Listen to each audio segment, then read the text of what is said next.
المغرب بلد يعشق كرة القدم، من إنجاز أسود الأطلس في كأس العالم إلى عشق الجماهير لأندية الرجاء والوداد والجيش الملكي. كرة القدم جزء من الحياة اليومية للمغاربة، واليوم يستعد المغرب لاستضافة كأس إفريقيا 2025 وكأس العالم 2030 مع إسبانيا والبرتغال. لكن وراء هذا الحلم الكبير تطرح أسئلة جريئة: هل من الحكمة إنفاق مليارات الدولارات على ملاعب وبنية تحتية؟ أم أن هناك أولويات اجتماعية أكثر إلحاحاً؟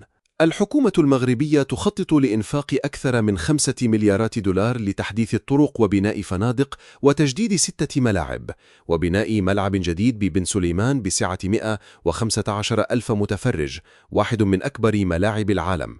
لكن هذا التمويل يعتمد على القروض، منها قرض ب650 مليون يورو من بنك التنمية الإفريقي، وقد يلجأ المغرب إلى مزيد من الاقتراض رغم بلوغ الدين العمومي 70% من الناتج المحلي. التجارب السابقة تحذر: البرازيل أنفقت 11 مليار دولار على مونديال 2014 ولم تحصد فائدة تذكر، وجنوب إفريقيا تحولت ملاعبها بعد 2010 إلى منشآت مهجورة.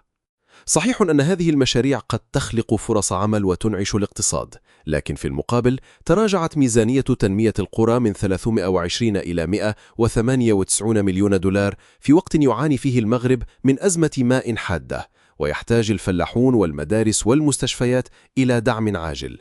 الملعب الجديد يقع في منطقة شبه نائية، ما يفتح التساؤل: هل سيبقى مفيدا بعد المونديال أم يتحول إلى فيل أبيض كما حدث في دول أخرى؟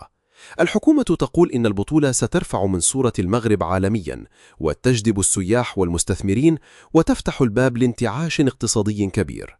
بين طموح رياضي واحتياجات اجتماعية يبقى السؤال مطروحا: هل المغرب مستعد لدفع هذا الثمن؟